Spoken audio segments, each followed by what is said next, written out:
कल्याणकारकम् प्रधानं सर्वधर्माणां जैनं जयतु शासनम्। मैं नमो तीर्थनायक को, नमो ओंकारवाणी को, नमो उन कुंद प्रभु को जिन्होंने ओंकार धारण की। अहो उपकार जिनवर का, कुंद का दिव्य वाणी का, जिन कुंद ध्वनि दाता उन कहान स्वामी का। नमः समय साराय स्वानुभूत्या चकासते, चित स्वभावाय भावाय सर्वभावांतरिक्षे। श्री समय सार जी परमागम के परिशिष्ट में जो 47 शक्तियों का वर्णन है, उसमें आचार्य अमृत चंद्र देव ने जो वर्णन किया, उसमें उस क्रम में अपनी 7वीं शक्ति प्रभुत्व शक्ति की चर्चा कल प्रारंभ की थी। इसमें आचार्य देव फरमाते हैं कि जिसका प्रताप अखंडित है, अर्थात किसी से खंडित नहीं की जा सकती, ऐसे स्वातंत्र से यानी स्वाधीनता से शोभायमानपना जिसका लक्षण है, ऐसी प्रभुत्व शक्ति।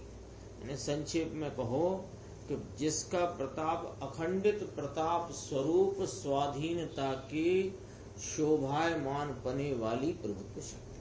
संक्षेप में इस प्रकार समझ सकते। और भी संक्षेप समझना हो तो अखंडित प्रताप स्वरूप प्रभुत्व शक्ति। इसमें अपना पेज नंबर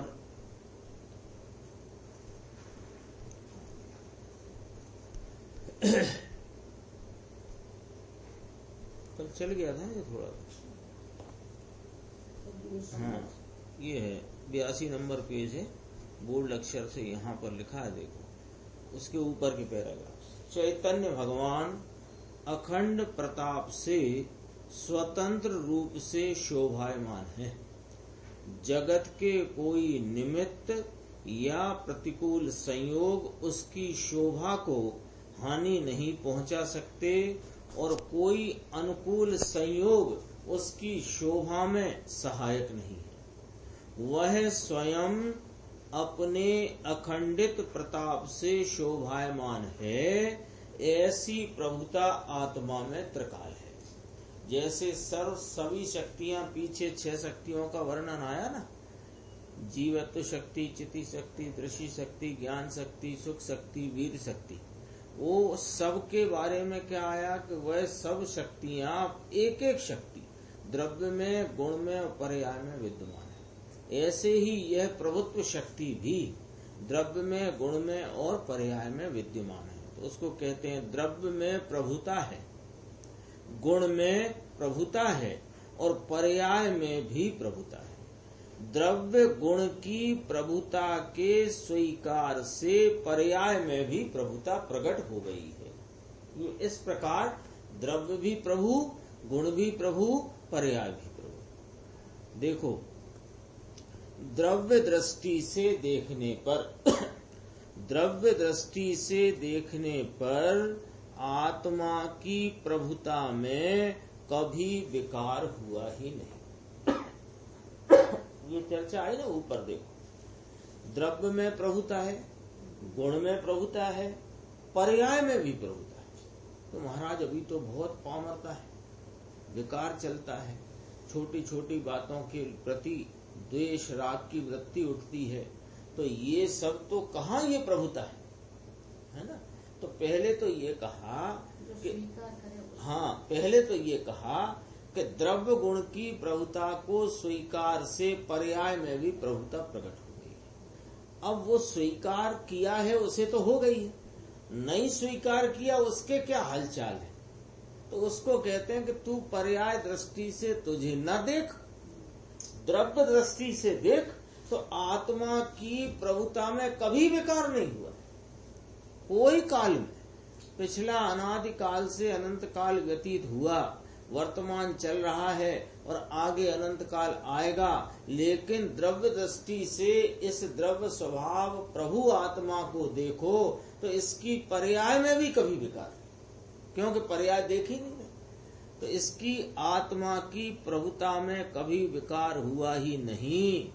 पर्याय में एक एक समय का विकार करते करते अभी तक का चाहे जितना काल व्यतीत हुआ और चाहे जितनी मलिनता हुई, परंतु द्रव्य की प्रभुता को तोड़ने में वे कोई समर्थ नहीं।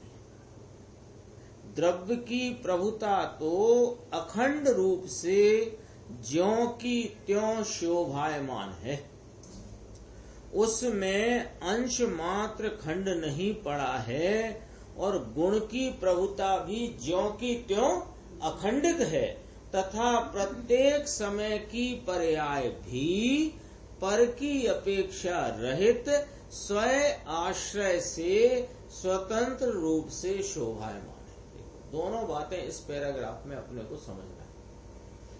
एक तो ये कहा, ऊपर से देखना, द्रव्य में प्रभुता, गुण में प्रभुता और पर्याय में भी प्रभुता है, ये बात आई ना। अब यहाँ से समझो कि द्रव्य में प्रभुता तो ठीक महाराज, गुण में प्रभुता भी ठीक, पर्याय की हीनता देखते हैं ना, तो उसमें तो पामरता, हीनता और बेकारी भाव, मलिनता और आकुलता। तो कहते हैं कि पहले तो ये बात समझो कि यह द्रव्य त्रिकाल प्रभु, गुण त्रिकाल प्रभु, ऐसे त्रिकाल द्रव्य गुण की प्रभुता स्वीकार करते पर्याय में भी प्रभुता आ गई, अर्थात पर्याय में प्रभुत्व शक्ति उछल गई, प्रकट हो गई।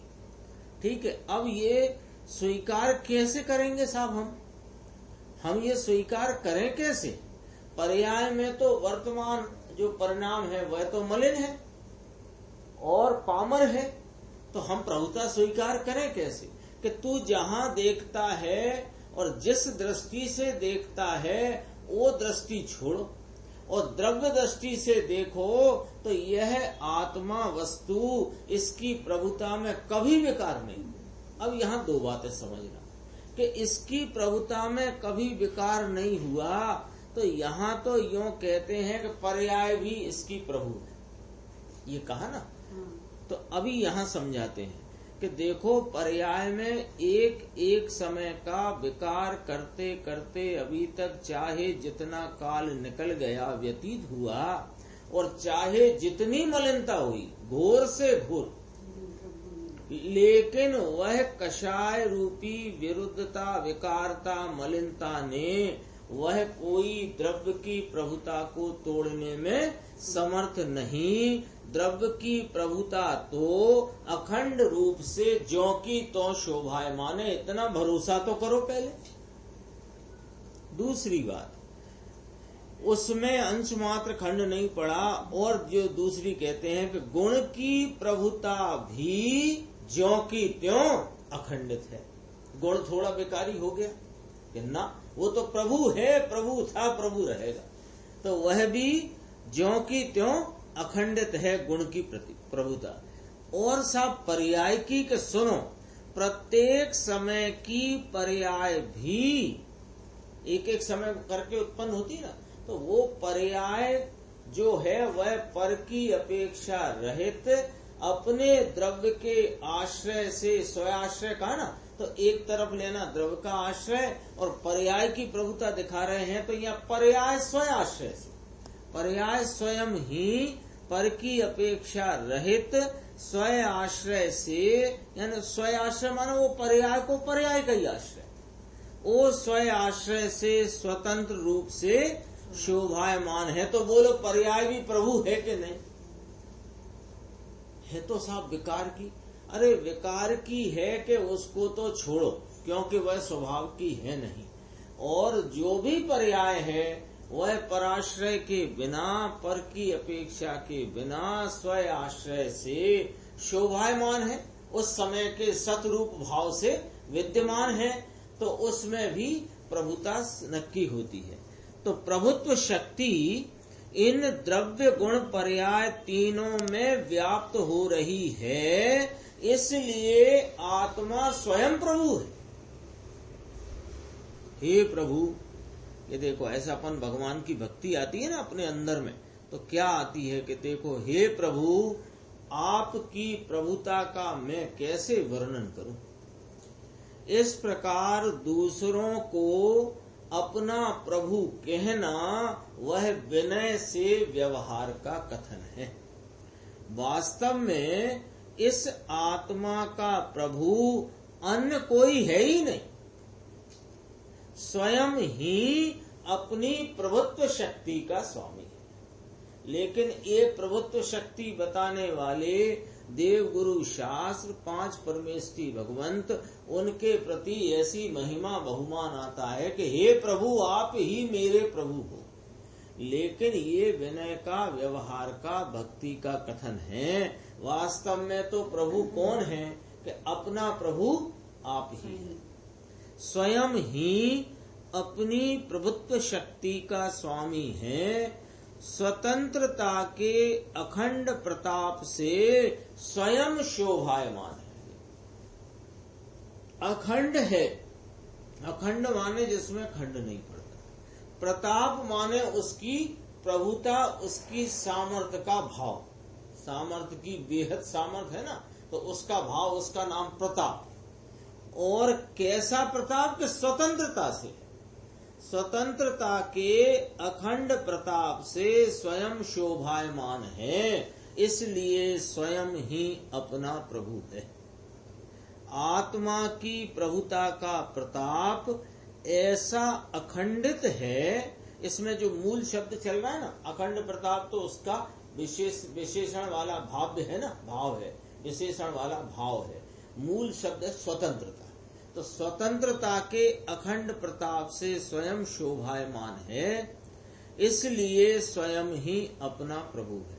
स्वतंत्र होने के कारण, स्वाधीन होने के कारण आत्मा की प्रभुता का प्रताप ऐसा अखंडित है कि अनंत अनुकूल या प्रतिकूल परिशह आए तथापि उसका प्रताप खंडित नहीं हो। ये इसकी स्वाधीनता की पराकाष्ठा है। यानी ये किसी के अनुकूल प्रतिकूल कोई संयोग आदि कोई भी कुछ भी दशा हो, उससे इसका प्रताप अखंडित है।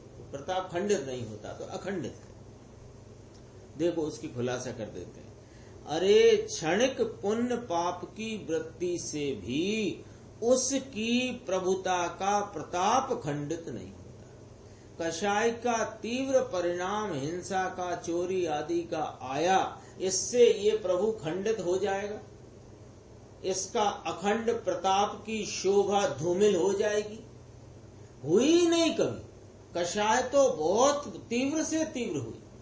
7वें नरक गया तो कौन सी कषाय से गया? तीव्र से ही गया।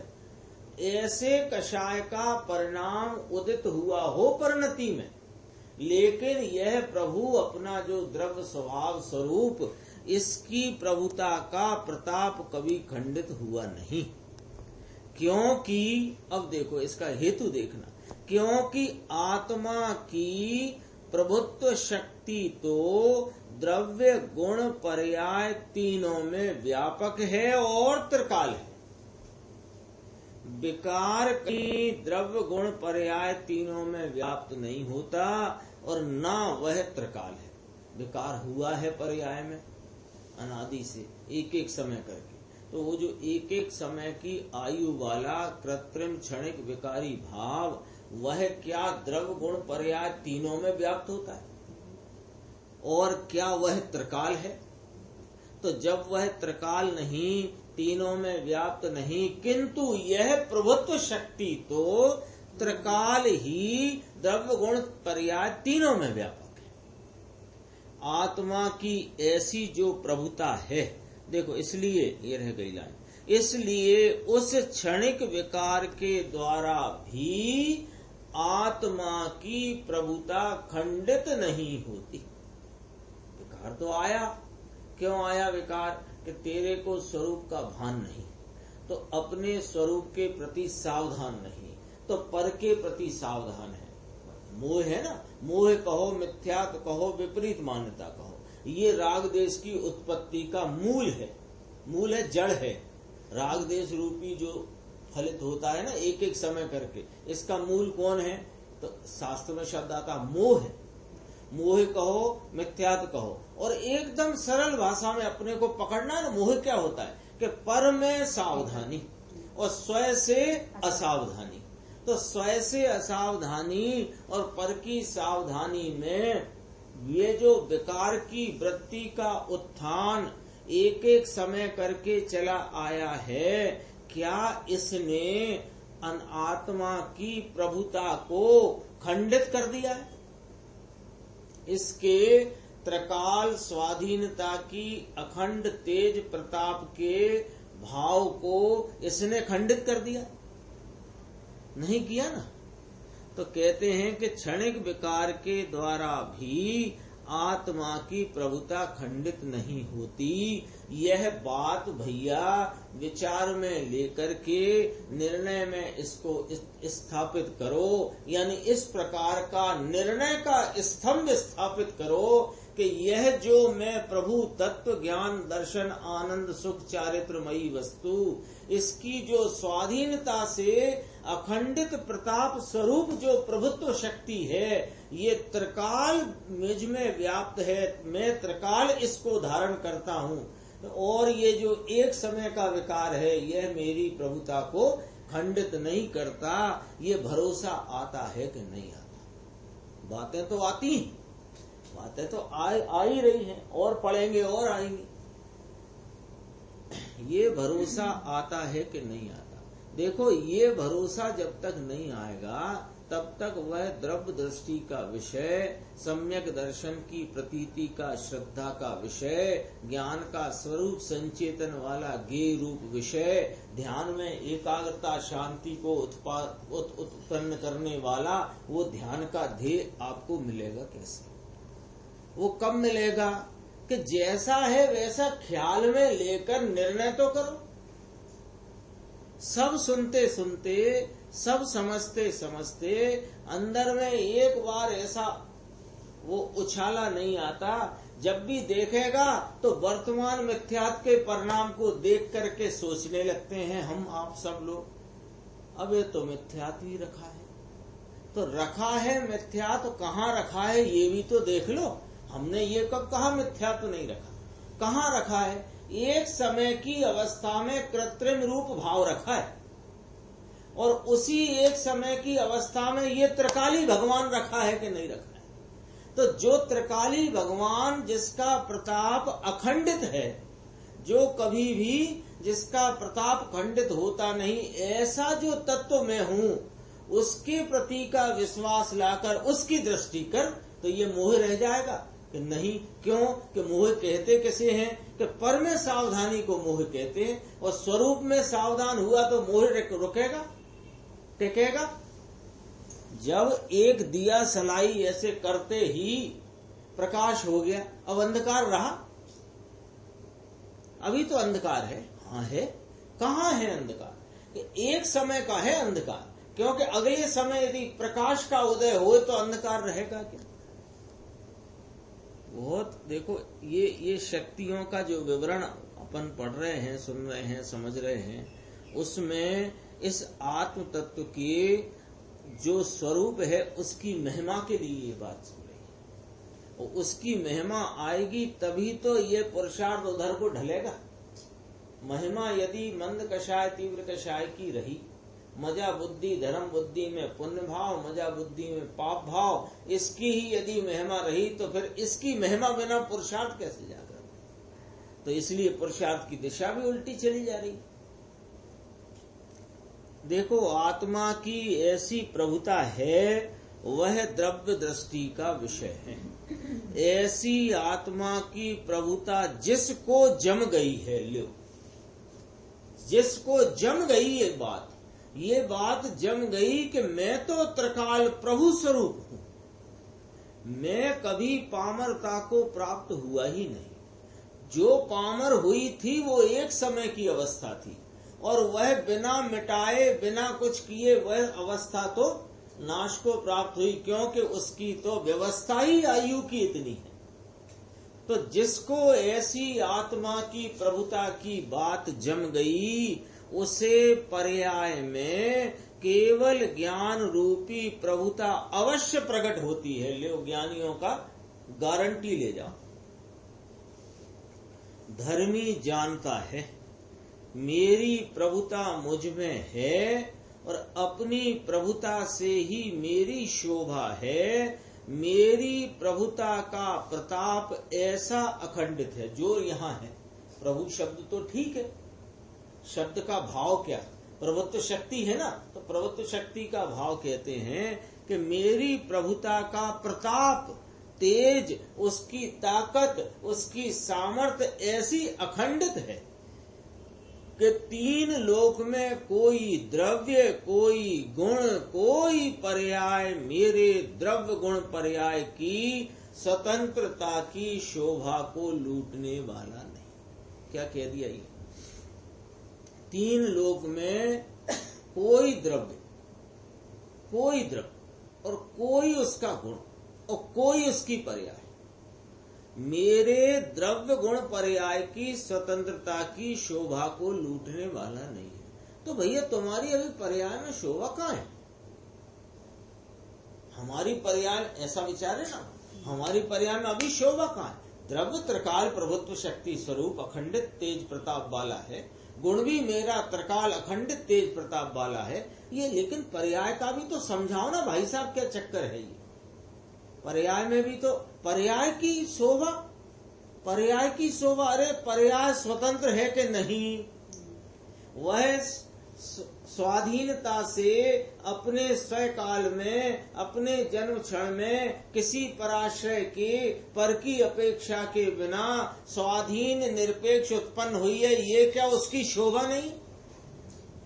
तुझे उसकी ये शोभा ही नहीं लगती। तुझे क्या लगता है कि पूर्व की जो कषाय का परिणाम था वो मेरी आगे के परिणाम में जाएगा?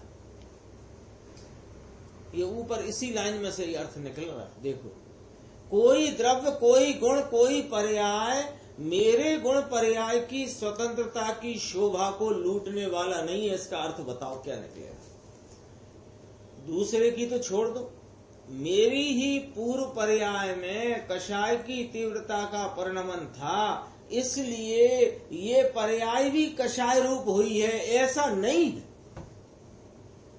पूर्व की तीव्र कषाय रूप, मंद कषाय रूप जो परिणाम था, वह परिणाम वो एक समय रहकर चला गया। और अब जो परिणाम है, भले वो तीव्र कषाय का हो, कषाय की मंदता का हो, अपन तो अभी विकार चल रहा, विकार की बात करते, तो कषाय की मंदता का हुआ हो वर्तमान, या कषाय की तीव्रता का हुआ हो, स्वाधीन हुआ है कि नहीं हुआ है? यही प्रभुता है। पराश्रय पना नहीं, पर की अपेक्षा नहीं, स्वाधीन पने अपने स्वय काल में वह पर्याय स्वतंत्र उत्पन्न होती है। ये प्रभुता है उसकी। इसको स्वीकार करने से पूरा द्रव्य गुण पर्याय तीनों की स्वाधीनता का हमें आपको महात्म्य आ जाने से, उस स्वाधीन भाव की बात अपने चित्त में खिल जाने मात्र से इस भगवान आत्मा की महिमा न आए, ऐसा हो नहीं सकता। और भगवान आत्मा की महिमा आए और वह पुरुषार्थ यहाँ को ढले नहीं, ऐसा हो नहीं सकता। अरे नियम से केवल ज्ञान की प्राप्ति होगी। किसको? आपको, हमको। कोई अलग से नहीं आए केवल ज्ञान प्राप्त करने वाले जीव। देखो क्या गजब की बातें हैं, कितनी इसमें एकदम ताकत आ जाए। मेरा प्रभुत्व अनादि अनंत है, मैं अपनी अखंड स्वतंत्रता के प्रताप से शोभित हूं। मेरे प्रत्येक गुण में भी प्रभुत्व है, ज्ञान में जानने का ऐसा प्रभुत्व है। ये ज्ञान का प्रभुत्व। ज्ञान का कार्य क्या, ज्ञान का लक्षण क्या, स्वरूप क्या? जानना। वो जानने में ऐसी प्रभुता है। कैसी प्रभुता है कि एक समय में तीन काल तीन लोक को जान ले। कौन? के ज्ञान, क्योंकि वह प्रभु है। प्रभु माने अपने कार्य के लिए स्वाधीन है। उसकी स्वाधीनता का ऐसा कोई महात्म्य है कि तीन काल तीन लोक रूपी जगत के अनंत द्रव्य, उनके क्षेत्र काल भाव और तीन काल की जो पर्याय वर्याय सब वे हैं, इसलिए जानता है। ऐसा ही नहीं मेरे केवल ज्ञान रूप पर्याय का या मेरी ज्ञान सामर्थ्य का ऐसा कोई प्रताप स्वाधीन है कि वह बिना गे के अपेक्षा के जानता। बोलो स्वाधीनता है तब जानता ना। अब तीन काल तीन लोक ही हैं और होते और जान लेते, तो होते तो जान लेते, उनके होने से नहीं जानता है। अपनी ज्ञान सामर्थ्य की स्वाधीनता से उस ज्ञान में प्रभुत्व होने से जानता है। एक एक शक्ति में ऐसा जोरदार वर्णन है उसका कि ये आत्मा की महिमा खड़ी न होए, ऐसा हो नहीं सकता। देखो, श्रद्धा में प्रतीति का ऐसा प्रभुत्व है कि एक क्षण में परिपूर्ण आत्म परमात्मा को प्रतीति में ले सकती है। दर्शन में देखने का प्रभुत्व है, आनंद में आह्लाद का प्रभुत्व है। इस प्रकार श्रद्धा ज्ञान आनंद आदि गुण अपने अखंड प्रताप से शोभायमान है। कितनी सिद्धि हुई?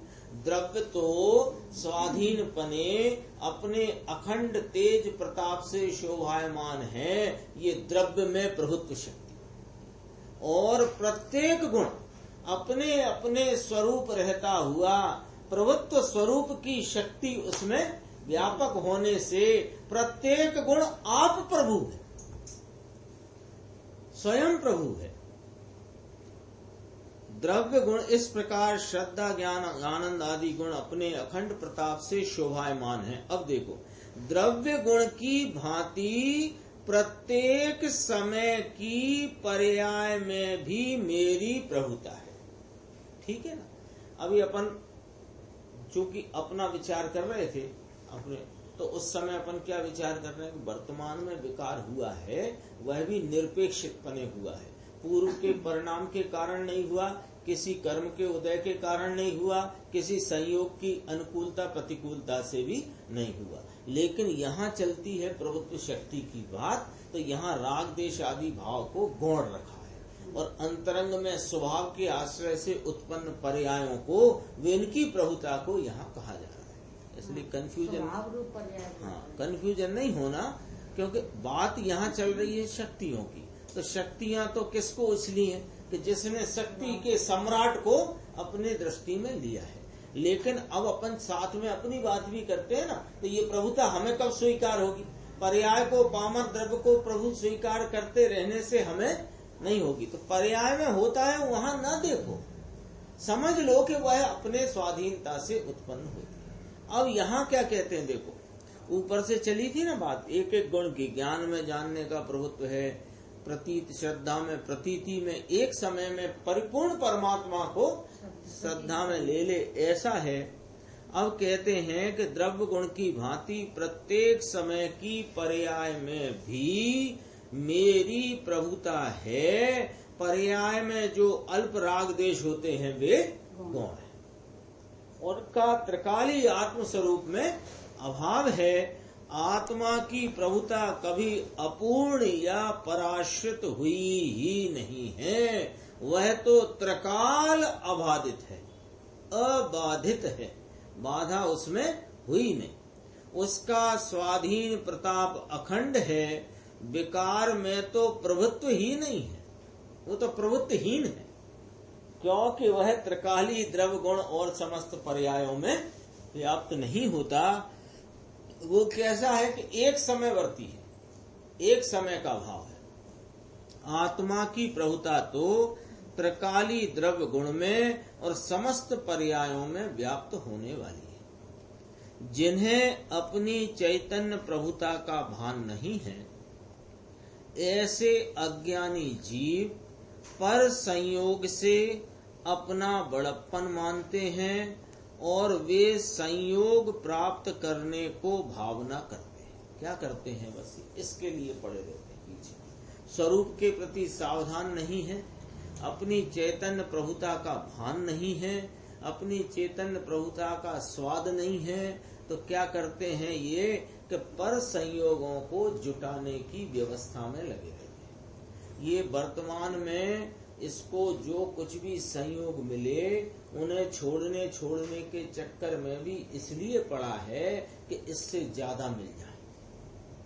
कोई हो जो अपने आत्म स्वरूप की आराधना के बिना इन सब विषयों को छोड़ा फिरता हुआ अपने को धर्म में आगे बढ़ा हुआ मानता है, वह अपने को धर्मात्मा कहता है और भोगों की तृष्णा में पड़ा हुआ। आज सुबह सीडी चल रही थी, गाथा नंबर 4 की प्रवचन नंबर 16 सुनी होगी आपने। चाहे तृष्णा, इसे शुभ भाव की तृष्णा, राग की तृष्णा, राग आग दहे सदा ताते समामृत से, ये वो भी याद किया था। तृष्णा इसमें भी लिखा जाएगा। अज्ञानी जीव पर संयोग से अपना बड़प्पन मानते हैं और वे संयोग प्राप्त करने को भावना करते हैं। रिद्धि सिद्धि प्राप्त हो और शरीर स्वस्थ रहे, ऐसी बाह्य पदार्थों की भावना अज्ञानी करते हैं, परंतु स्वयं अपने स्वभाव की रिद्धि सिद्धि और प्रभुता से परिपूर्ण है, उसकी पहचान और उसकी भावना करते नहीं हैं। यही इसके अज्ञान का महात्म्य है। जिसने अपने सुख के लिए पर वस्तु की आवश्यकता मानी है, उसने अपने आत्मा की प्रभुता को स्वीकार नहीं किया है। कितना इसमें ले लिया बोलो। लाइन तो एक है, भाव में बहुत गंभीरता है। क्या कहना चाहते हैं? जिसने अपने सुख के लिए पर वस्तु की आवश्यकता मानी, तो अभी अज्ञानी है ना, तो इंद्रिय सुख के लिए क्या करता है ये कि इंद्रियों के विषय रूप जो पदार्थ हैं उनसे मुझे सुख मिलेगा।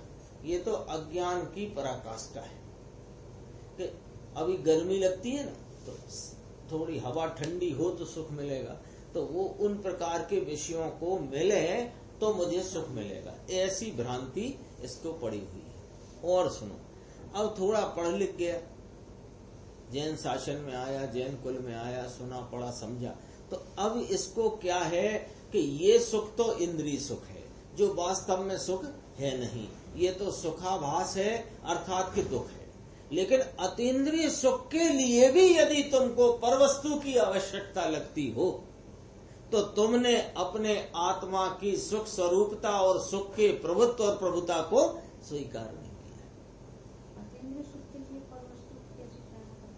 देखो, जो व्यक्ति निमित्तों की चाह रखता है, वो अतीन्द्रिय सुख की प्राप्ति के लिए ये निमित्त मिलेंगे, ये निमित्त मिले, मुझे ऐसा मिले, स्वर्ग आदि मिले, समूह शरण मिले, भगवान की साक्षात दिव्य ध्वनि मिले, ये तेरी सुख के लिए परवस्तु की आवश्यकता है।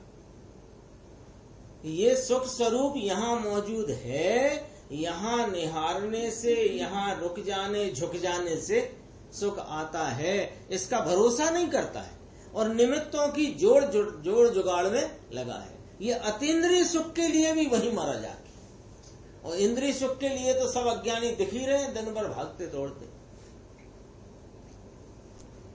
इसने अपने सुख के लिए पर वस्तु की आवश्यकता मानी है, उसने अपने आत्मा की प्रभुता को स्वीकार न किया है, किंतु पामरता का स्वीकार किया है, इसलिए पर्याय में भी प्रभुता प्रकट नहीं होती। हमारे क्यों नहीं होता साहब? हमको धर्म की प्राप्ति, रत्नत्रय की प्राप्ति, अतीन्द्रिय आनंद की प्राप्ति क्यों नहीं होती? अरे अतीन्द्रिय आनंद भी यही मिलता है ना भैया। तुम निमित्तों की दौड़ भाग में लगे पड़े हो, अपनी पर्याय की पामरता की स्वीकारता छोड़ते नहीं, आत्मा की प्रभुता स्वीकार करते नहीं, और निमित्तों में से मुझे सुख मिलेगा। अतीन्द्रिय सुख कहो कि धर्म की प्राप्ति कहो, एक ही बात। तो वो बाहर से आएगा, निमित्त में से आएगा, राग में से आएगा, तो तुमको कभी पर्याय में प्रभुता प्रकट नहीं। यहां तो कहते हैं कि त्रकाली प्रभुता के स्वीकार से पर्याय में जो प्रभुता प्रकट हुई, अरे उसके प्रताप को खंडित करने के लिए जगत में कोई क्षेत्र, कोई काल, कोई संयोग समर्थ नहीं है। देखो श्रद्धा की तरफ से बात घटाते हैं। श्रद्धा की प्रत्येक समय की पर्याय में ऐसी शक्ति है कि वह परिपूर्ण द्रव्य को प्रतीति में ले लेती है। श्रद्धा, ज्ञान, आनंद आदि गुणों की प्रत्येक पर्याय ने द्रव्य की अखंडता को बना रखा है। यदि ज्ञानादि किसी भी गुण की एक ही पर्याय निकाल दें तो बताओ गुण का अनादि अनंत अखंडपना रहेगा? नहीं रह सकता। एक पर्याय की भी क्या कीमत, ये रख लो, चाहिए होती। एक पर्याय की भी कितनी कीमत है? क्या कीमत है कि वो जो यह द्रव्य, अनंत गुणात्मक द्रव्य अपने गुण के भावों से व्यक्त होता अनादि अनंत त्रिकाल प्रवाह में चला आता है। इसकी एक गुण की एक पर्याय को जरा हटा लो तो अब बताओ वो गुण का अनादि अनंत प्रवाह रह गया? खंडित हो गया ना। तो जब गुण का प्रवाह खंडित हो गया तो गुण खंडित हो गया, और गुण खंडित हो गया तो द्रव्य खंडित हो गया। यदि ज्ञान आदि किसी भी गुण की एक ही पर्याय निकाल लें तो गुण का अनादि अनंत अखंडपना नहीं रहता, और गुण अखंड न रहने से द्रव्य भी अखंड नहीं रहता। इसलिए प्रत्येक पर्याय में भी प्रभुत्व है। द्रव्य अनंत गुणों का पिंड है और गुण अनंत पर्यायों का पिंड है। इसलिए द्रव्य की प्रभुत अनंत पर्यायों का पिंड माने अनंत व्यक्तताओं की शक्ति का पुंज। ऐसे पर्याय भरी है ऐसे मत ले लेना, पर्याय भरी नहीं होती, जो व्यक्त होती है उसे पर्याय कहते हैं। तो अनंत भावों की व्यक्तता के सामर्थ्य का पुंज उसे गुण कहा। इसलिए द्रव्य की प्रभुता अपने समस्त गुणों में और समस्त पर्यायों में विस्तृत है। वे सब स्वतंत्रता से शोभायमान हैं। आत्मा की अनंत शक्तियों में से यदि एक भी शक्ति को निकाल दें, निकाल क्या दें मतलब तुम उसमें से निकली मान लो, तो तुम्हारी मान्यता में द्रव्य की प्रभुता खंडित हो जाती है। और ज्ञान, दर्शन, अस्तित्व आदि किसी एक गुण की एक समय की अवस्था को निकाल दे, माने निकली हुई उससे रहित मान लें, तो गुण अनादि अनंत अखंड नहीं रहता परंतु खंडित हो जाता है। यहाँ प्रत्येक समय की पर्याय की भी प्रभुता सिद्ध होती है। प्रत्येक शक्ति वो अपने द्रव्य में, गुण में, पर्याय में व्यापक है, विद्यमान है, ऐसे करके बात है। देखो ये बहुत अच्छा उदाहरण घटाया है गुरुदेव ने, इसको देखने से अपने को स्पष्टता होगी इस विषय की। पर्याय एक समय की है, इसलिए उसे तुच्छ या असत माने और उसकी स्वतंत्र प्रभुता को स्वीकार न करे तो पर्याय की प्रभुता के बिना द्रव्य की अखंड प्रभुता ही सिद्ध नहीं होगी। बोलो क्या कहना है? जब 11वीं गाथा की चर्चा करते हैं तो वहां पर्याय मात्र भूतार्थ है, असत्यार्थ है, असत है, सत नहीं है। वहां दृष्टि का जो विषय है उसके लिए जो सत है और उस सत को सतरूप कहकर पर्यायों को असत कहा, असत्यार्थ कहा, अभूतार्थ कहा, है ही नहीं ये कहा। लेकिन कोई जरा उस बात को न समझे कि ये दृष्टि के विषय की बात है और वस्तु का जो बंधारण स्ट्रक्चर द्रव्य गुण पर्याय स्वरूप है उसमें इस प्रकार समझना जरूरी है। देखो पर्याय एक समय की है, इसलिए कोई कहे ये तो पर्याय है, ये पर्याय क्या, पर्याय तो तुच्छ है, असत है, ये लोग तो बोले थे। हाँ, इसीलिए तो अपने ही लोगों को तो समझना, अपने लोगों की चर्चा है। वास्तव में यदि अब खुल के बोल देते हैं, मित्र पक्ष के प्रति तो हमें कुछ कहना ही नहीं है। थोड़ी मानते, उन्हें तो न पर्याय जाने, न द्रव्य जाने, न गुण जाने। ये तो जो सीख रहा है अपने बीच में मुमुक्षु कहलाता है, गुरुदेव का अनुयायी कहलाता है, उसकी बात करते हैं। पर्याय तो तुच्छ है, पर्याय तो असत है, इसमें क्या हो गया, पर्याय में हो गया, ये तो परिणाम आया, निकल गया, चला गया। अरे निकल गया, चला गया, वो आया तो अपने काल में था, वह तेरा त्रैकालिक स्वरूप नहीं है, ये बात तो पक्की है, लेकिन वह तेरी सत्ता से बाहर हुआ, ये किसने कहा? बहुत गंभीर है ये जैन शासन, इसको बराबर हिसाब किताब में ले तो समझ में आता है। एकदम उड़ जाते हैं लोग बात। हाँ, ये बहुत अच्छा गुरुदेव ने उदाहरण दिया। देखो, निर्णय पर्याय करेगी, पर्याय बिना कभी द्रव्य है नहीं। और वो ये वाली बात बताना है कि जो पर्याय में अपूर्णता और विरुद्धता, विकारपना, विकृति जो कुछ भी है, एक समयवर्ती है, त्रिकाल नहीं। तो इसलिए कहते हैं कि तो उस पर दृष्टि क्यों रखे हैं? हाँ। अनादिकाल से तो एक समय की, और इसका अनादिकाल का अपराध इतना है कि ये पर्यायों के भाव को देखकर अपना पूरा स्वरूप मानता है, और बस इतना छुड़ाने के लिए समय सार में एक ही बात गुंजायमान है कि भगवान आत्मा त्रैकालिक ध्रुव स्वरूप, निज परमात्म द्रव परम भाव लक्षण स्वरूप है। ये बात काय को गुंजाई पूरे ग्रंथ में और सारी जिनवाणी में? इसलिए कि तेरी गड़बड़ी वहां है अनादि से, कि तू पर्याय में वर्तते अपूर्ण भाव को, विरुद्ध भाव को देखकर अपना स्वरूप मान लेता है। तो पज्जय मूढ़ा पर समय, इसलिए ये सारी चर्चा है। देखो, पर्याय एक समय की है, इसलिए उसे तुच्छ मान ले, असत मान ले, माने असत मान है ही नहीं, और उसकी स्वतंत्र प्रभुता को स्वीकार न करे, तो पर्याय की प्रभुता के बिना द्रव्य की अखंड प्रभुता ही सिद्ध नहीं होगी।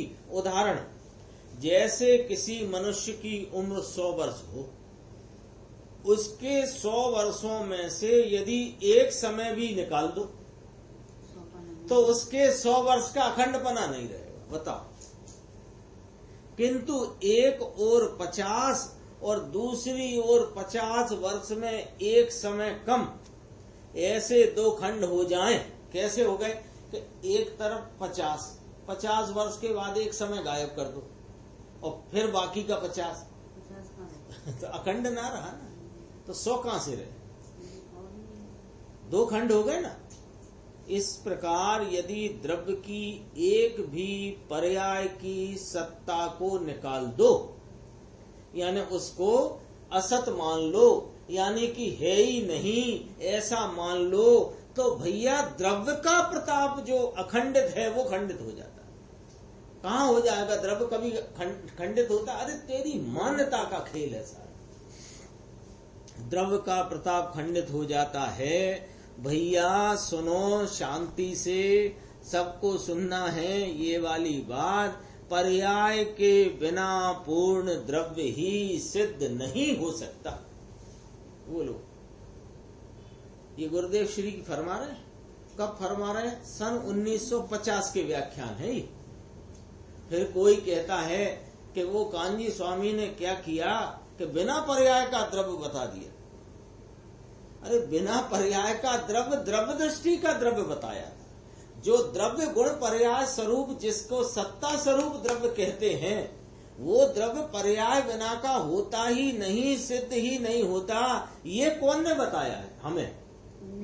वही गुरुदेव ने बताया, सन 1950 में बताया। ये तो बहुत पुराने हैं ना प्रवचन, आज से 70 साल पुराने तो हैं ये व्याख्यान। इस प्रकार द्रव्य की प्रत्येक पर्याय में भी अखंड प्रताप है। ऐसी सन के हैं बात तो ने शुरू से जो पक्की कही है वो धारावाहिक रूप से कह तो है ना पक्की। सन के हैं अरे क्या है उसमें हमको महिमा आती है कि इतने पहले भी इतनी गंभीरता से वर्णन आया। धारा तो एक ही आई है। हाँ, एक ही बात आई है। दूसरे क्या है, अभी बीच में कुछ लोग ऐसे उत्पन्न हुए जो कहने लगे कि कांजी स्वामी ने पर्याय बिना का द्रव्य बताया है। तो हम कह रहे हैं उनने 1950 में भी यही बताया था। अपन पढ़ रहे हैं ना 1950, तो उस दिन की तारीख से, उस दिन की समय से अपन मिलाते हैं। इसलिए हमको महिमा आती है कि इतनी पुरानी बात हमको सुनने मिल रही है, ये महिमा आती है। उनकी बात का भी नकारा वही तो कही है ना, शुरू से जो हाँ, वही कही है, कोई धारा में परिवर्तन नहीं है। नकारा हो गया, तुम कहते हो उनने ऐसा निकाला, उनने तो शुरू से ही बात कही। हाँ, ये कहना है, कभी कही नहीं अलग बात। इतने पहले से यही बात कहते आए। उनकी वाणी में कभी विरोध नहीं है ना। हाँ? कहीं विरोध नहीं। आत्मा की प्रभुता असंख्य प्रदेशों में व्याप्त है। अभी देखो अपन ने किस प्रकार समझी प्रभुता की, प्रभुत्व शक्ति को, कि द्रव्य में विद्यमान है प्रभुत्व शक्ति, प्रत्येक गुण में प्रभुता विद्यमान है, और प्रत्येक पर्याय की स्वाधीनता स्वरूप उस वो पर्याय रूपी सत, वो भी प्रभुत्व स्वरूप है, उसकी प्रभुता हुई। अब देखो प्रदेशों पे घटाते हैं। आत्मा की प्रभुता असंख्य प्रदेशों में व्याप्त है। जिस प्रकार प्रत्येक पर्याय में प्रभुता है, उसी प्रकार प्रत्येक प्रदेश में भी प्रभुता है। प्रदेश प्रदेश में प्रभुता भरी है। अनादि अनंत एक प्रदेश दूसरे प्रदेश रूप नहीं होता। बोलो, अनादि अनंत माने त्रिकाल। त्रिकाल एक प्रदेश दूसरे प्रदेश रूप नहीं होता, ये प्रदेश की प्रभुता है। वह अन्य अनंत जीवों के अनंत प्रदेशों से भिन्न अपना स्वाधीन अस्तित्व बनाकर रखता है, ऐसी प्रदेश की प्रभुता है। दो बातें कही, अन्य अनंत जीव हैं, उनके विस्तार और इसका विस्तार एक हो जाए, ऐसा नहीं होता। थोड़ा समझने के लिए विचार कर सकते। अंगुल के असंख्यात विभाग में असंख्य शरीर है, और एक एक शरीर के आश्रित अनंत जीव हैं। वे सब जीव अपने अपने असंख्यात प्रदेश में। वो कोई कहे कि साहब एक ही शरीर के आश्रित अनंत जीव हैं, तो उनका विस्तार समान है कि बिल्कुल नहीं। अनादि अनंत उनके प्रदेशों में भी प्रभुता ऐसी ही व्याप्त है कि एक प्रदेश दूसरे प्रदेश रूप नहीं होता, एक बात, और अपने असंख्यात प्रदेश अन्य के असंख्यात प्रदेशों में मिलते जुलते नहीं। ऐसी प्रदेश की प्रभुता है। आत्मा में पर्याय की प्रभुता और प्रदेश की प्रभुता, इनमें इतना अंतर है कि एक पर्याय, तो अब दो बातें आ गई ना, पर्याय की प्रभुता बताई और प्रदेशों की प्रभुता। तो देखो, आत्मा में पर्याय की प्रभुता और प्रदेश की प्रभुता में इतना अंतर है कि एक पर्याय तो आत्मा के सर्व क्षेत्र में समस्त प्रदेशों में व्यापक है, परंतु एक प्रदेश सर्व प्रदेशों में व्यापक नहीं है। पर्याय सर्व प्रदेश में व्यापक है, परंतु वह एक समय पर्यंत की। थोड़ा ख्याल करा देते ना वस्तु की व्यवस्था क्या है। पर्याय सर्व प्रदेशों में व्यापक है, किंतु एक समय पर्यंत की है, और एक प्रदेश सर्व प्रदेशों में व्यापक नहीं है, फिर भी वह त्रिकाल है। क्षेत्र भले ही छोटा हो, तथापि उसमें भी प्रभुता है, और पर्याय का काल भले अल्प हो, तथापि उसमें भी प्रभुता है। प्रदेश एक प्रदेश का, एक एक प्रदेश है ना, तो एक एक प्रदेश में प्रभुता बताए, तो एक प्रदेश सर्व प्रदेशों में व्यापक नहीं, लेकिन त्रिकाल है, ये इसमें भी उसकी प्रभुता है। और एक पर्याय सर्व प्रदेशों में व्यापक है, लेकिन एक समय मात्र की है, इसलिए भी उसमें तथापि उसमें भी प्रभुता है। भगवान आत्मा का कोई अंश प्रभुता से खाली नहीं है। यदि अपने आत्मा की ऐसी अखंड प्रभुता को जाने, तो किसी पर वस्तु को प्रभुत्व न दे लो। ये इसलिए सारी चर्चा है। किस लिए है कि अनादि से ये जीव ने मोह भ्रांति मिथ्यात्व के परिणमन में पर में सावधान रह करके और स्वयं से असावधान रहा, तो इसने क्या किया कि सारा प्रभुत्व पर को सौंप दिया और अपनी प्रभुता को भूल गया। तो कहते हैं कि तेरी प्रभुता का यहाँ आचार्य भगवान सर्वज्ञ देव वर्णन करते हैं क्या बताते हैं कि तेरा स्वाधीन पने अखंड तेज प्रताप अखंड पने ही है, ऐसे तुम शोभायमान द्रव्य से प्रभुत्व, गुणों का प्रभुत्व, पर्याय प्रभुत्व, प्रदेश प्रदेश प्रभुत्व वाला, तो ऐसा स्वीकार न करे।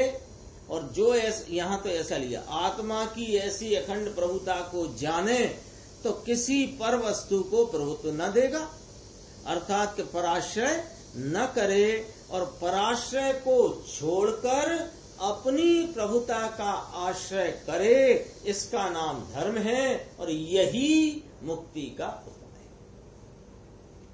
आत्मा की प्रभुता के स्वीकार में स्वयं आश्रय का स्वीकार है और स्वयं आश्रय के स्वीकार में मुक्ति है। यदि किन्हीं निमित्त संयोग आदि पर के आश्रय से लाभ मानता है तो अपनी प्रभुता की प्रतीति नहीं रहती। लो सीधी बात है, प्रतीति रहती नहीं, प्रतीति होती नहीं। क्यों कि कोई निमित्त, कोई संयोग आदि का आश्रय उससे लाभ मानता है। उनके आश्रय में क्या होता है? राग। वो राग से लाभ माने, निमित्तों से लाभ माने, पर संयोगों से लाभ माने तो अपनी प्रभुता की प्रतीति नहीं रहती और पर्याय में होने वाले अल्प विकार को प्रभुत्व दे दे तो भी अपनी प्रभुता की प्रतीति नहीं रहती। आत्मा की प्रभुता विकार और संयोग रहित अनंत गुणों से अखंड है। यहाँ थोड़ी चर्चा है, देखो। अज्ञानी कहता है कि द्रव्य गुण में तो स्वतंत्र प्रभुता है। यह प्रभुता का नाम ही स्वाधीनता है ना, स्वाधीनता के भाव को ही प्रभुता कहा जा रहा है कि द्रव्य गुण में तो स्वतंत्र प्रभुता है किंतु पर्याय पर के आश्रय से होती है, ऐसा अज्ञानी मानता है। अज्ञानी ऐसा मानता है कि पर के आश्रय से पर्याय होती है, क्योंकि उसने अनेक प्रकार की विपरीतताएं ओढ़ रखी है ना। कि विकार हुआ, कर्म के उदय से हुआ, तो वो कर्म का उदय हुआ, उससे विकार हुआ। मेरे तो विकार ना होता क्योंकि मैं तो स्वभाव से निर्विकारी हूं। जिसने पर्याय का होना पर के आश्रय से माना है, विकारी हो कि निर्विकारी, अपनी जो एक समय की सतरूप अवस्था, दशा, हालत, व्यक्तता, वह यदि पर के आश्रय से होना मानते हो तो उसने वास्तव में द्रव्य गुण की स्वाधीन प्रभुता को भी नहीं जाना। कभी कभी लगता है, हमें तो लगता है, सबको ना लगता होगा, कि एक समय की पर्याय की स्वाधीनता का गुरुदेव श्री ने जितना एकदम स्पष्टीकरण किया, षट कारकों से बताई, जन्म क्षण से बात बताई, हर एंगल से पर्याय की स्वाधीनता को खड़ा किया, तो कभी हमें लगता है ऐसा कि द्रव्य गुण की, अपने को तो दृष्टि द्रव्य स्वभाव की करना है, द्रव्य जो अनंत गुणात्मक है, तो हम उसकी दृष्टि करना है, तो उसकी स्वाधीनता कोई कहो ना, पर्याय की स्वाधीनता पर इतना जोर क्यों? तो कहते हैं कि यदि तुझे पर्याय की स्वाधीनता स्वीकार नहीं है तो ये द्रव्य गुण की स्वाधीनता भी तेरे को स्वीकार होगी। क्यों नहीं होगी? कि वो पर्याय कौन है? वो जो अनंत गुणात्मक भावों से भरा हुआ या भाव स्वरूप जो द्रव्य है, वो द्रव्य की वर्तमान जो प्रकटता है वही तो पर्याय है। तो पर्याय बाहर लटक लटक के ऐसे तो आती नहीं, छिलके जैसी, वो उसी का वर्तमान भाव है। तो जब वर्तमान भाव की ही स्वीकारता स्वतंत्रता की नहीं हुई तो ये द्रव्य की त्रिकाल रहने वाले द्रव्य की स्वतंत्रता की स्वीकारता कैसे? ये एंगल है उसमें। ये गुरुदेव ने यहाँ फरमाया, इसलिए बात करी। देखो, जिसने पर्याय का होना पर के आश्रय से माना है उसने वास्तव में द्रव्य गुण की स्वाधीन प्रभुता को भी नहीं जाना। जहाँ द्रव्य गुण की प्रभुता को स्वीकार किया वहाँ पर्याय भी द्रव्य गुण की ओर उन्मुख हो गई और उसमें भी प्रभुता हो गई। इस प्रकार द्रव्य गुण की ओर उन्मुख हुए बिना, सन्मुखता किए बिना द्रव्य गुण की प्रभुता को भी वास्तव में स्वीकार किया नहीं कहा जा सकता। यदि वास्तव में द्रव्य गुण की प्रभुता का स्वीकार करे तो पर्याय की वृत्ति पराश्रय से छूटकर अंतर्मुख हुए बिना न रहे। जिस प्रकार त्रिकाली द्रव्य गुण सत अहेतुक हैं, इतनी तो स्वीकार हुई ना बात, ऊपर जो चर्चा आई वहीं से कि द्रव्य गुण की स्वाधीनता तो ठीक है, पर्याय तो पराश्रय से होती है, उसके लिए बात कहते हैं कि जिस प्रकार तेरे को इतना स्वीकार हुआ क्या कि त्रिकाली द्रव्य और उसके अनंत त्रिकाली गुण वे सतरूप हैं, अहेतुक है, तो उसी प्रकार एक एक समय की पर्याय भी सत है, अहेतुक है। पर्याय का कारण पर वस्तुएं नहीं हैं। उसी प्रकार यदि पर्याय का कारण द्रव्य गुण को कहा जाए तो वे द्रव्य गुण तो समस्त जीवों के समान है। बोलो, फिर भी पर्याय में क्यों अंतर पड़ता है? इसलिए प्रत्येक पर्याय में अपनी अकारणीय प्रभुता है। कितना जोर चल रहा है यहाँ पर्याय के प्रभुत्व को समझाने का, उसके स्पष्टीकरण का जोर चल रहा है ना। अपन आज पूरा जो जितनी स्वाध्याय चली उसमें पर्याय द्रव्य गुण की तो है ही, पर्याय की प्रभुता की स्वीकारता के लिए उसका कितना स्पष्टीकरण, क्योंकि यहाँ बात ली अज्ञानी कहे कि द्रव्य गुण की स्वाधीनता स्वतंत्रता तो मंजूर है साहब, लेकिन पर्याय में तो गड़बड़ होती है ना। जैसा निमित्त आता है वैसी होती है, जैसा उदय आता है वैसी होती है, उसमें तो स्वाधीनता हमें दिखती नहीं। तो कहते हैं भाई, जिस प्रकार तुझे द्रव्य गुण के सत अहेतुक पने की बात समझ में आती है क्या? यदि द्रव्य सत अहेतुक गुण सत अहेतुक हैं, त्रिकाल रहने वाले, तो वो एक एक समय की पर्याय भी उस समय का सत अहेतुक भाव, वो पर वस्तुएं उस पर्याय का कारण नहीं है। एक बात। अब दूसरी बात कि ये जो अपना द्रव्य गुण है, ये भी यदि उसका कारण मानो तो सिद्ध भगवान का द्रव्य गुण और मेरे द्रव्य गुण में अंतर है नहीं, फिर मेरी पर्याय में सुख का अंश नहीं और वे सुख से सराबोर।